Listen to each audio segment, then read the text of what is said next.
Bonjour, notre vidéo d'aujourd'hui, c'est sur les études aux États-Unis.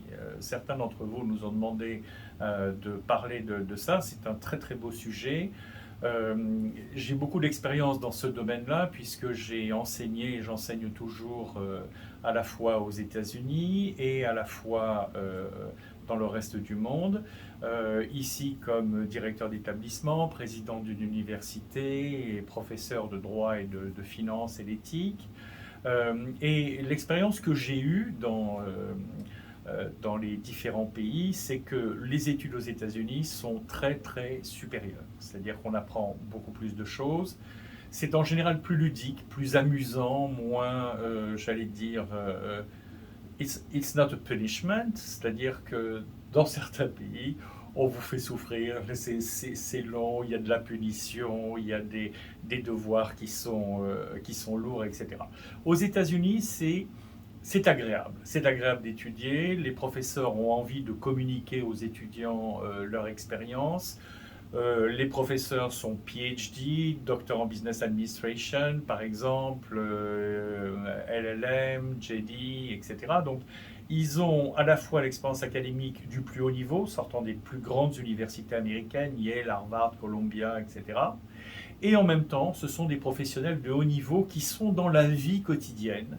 C'est-à-dire que, par exemple, un professeur de finance qui est à la fois patron de hedge fund va être en mesure de vous dire toutes les tendances du marché.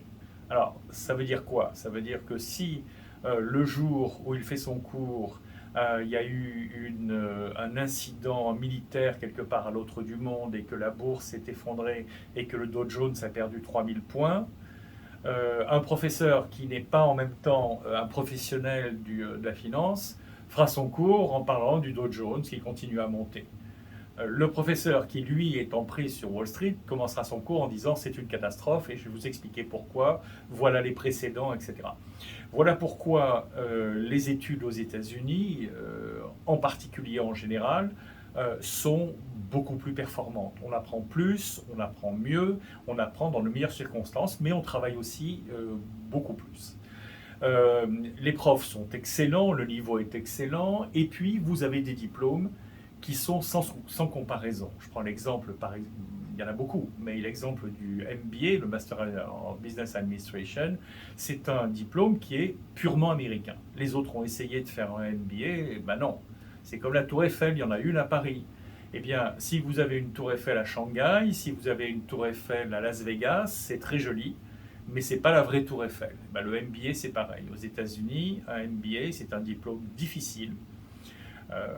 C'est un diplôme qui vous offre énormément de possibilités pour trouver du travail aux États-Unis et dans le reste du monde, mais c'est un diplôme américain. Pourquoi? Parce que c'est une marque qui est contrôlée par le gouvernement américain et n'importe qui ne peut pas créer un MBA. Il faut suivre des règles très particulières et le gouvernement surveille et fixe des guidelines, etc. Alors que dans les autres pays du monde, la plupart d'entre eux, il y a peu de règles ou pas de règles du tout.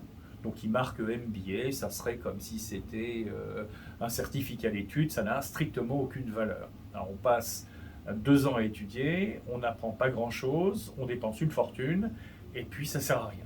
Alors qu'un MBA américain, c'est quelque chose. Voilà.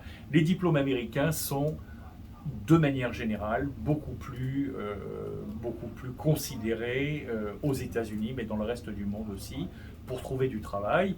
Et l'employabilité, la marketabilité, c'est-à-dire, c'est des mots, c'est du franglais, c'est que vous allez trouver plus facilement du travail en général. Il y a des exceptions, il n'y a aucune garantie, on ne peut jamais garantir, mais les diplômes américains permettent de trouver de meilleurs jobs, mieux payés, à de plus haut niveau, etc. Alors bien sûr, il y a des exceptions, il y a d'excellentes écoles dans le monde entier, mais ce sont des exceptions concernant, en comparaison, des universités américaines. Et notamment dans une époque comme la nôtre, où se développe le travail, le télétravail, le travail online, un étudiant, par exemple, qui est au Canada, ou qui est au Tchad, ou qui est au Mexique, ou qui est en France, ou qui est aux Philippines, s'il étudie à distance, par exemple, avec un online MBA, aura beaucoup de chances de trouver du travail dans le monde entier. Pourquoi? Parce qu'il va arriver, il va dire j'ai un MBA d'une université américaine.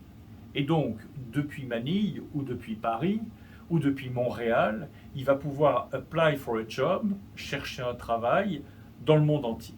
Pourquoi? Parce qu'il a un MBA américain. Il y a beaucoup d'autres raisons à choisir de faire ses études aux États-Unis, que ce soit en présentiel ou en ligne. C'est aussi le networking, c'est-à-dire que aux États-Unis, c'est encouragé avec les professeurs, avec les membres de l'université, avec les autres étudiants de faire du networking.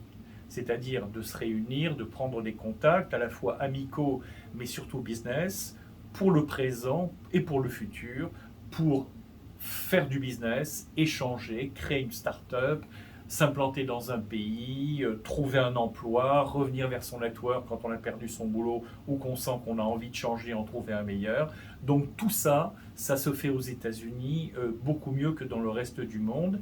Et c'est pour ça que nous encourageons beaucoup les étudiants à étudier ou faire une partie de leurs études aux États-Unis. En ligne, c'est le plus facile et le moins cher, ou en présentiel s'ils le veulent, ou une combinaison des deux. Ils peuvent venir faire un summer programme aux États-Unis pour prendre un peu la température de ce qui se passe, et puis faire par exemple un MBA online. Voilà, bien écoutez, je vous remercie, j'espère que vous avez aimé cette vidéo. N'oubliez pas de la liker et puis de toucher la petite cloche qui va vous permettre d'être prévenu lorsqu'on sort de nouvelles vidéos. Merci.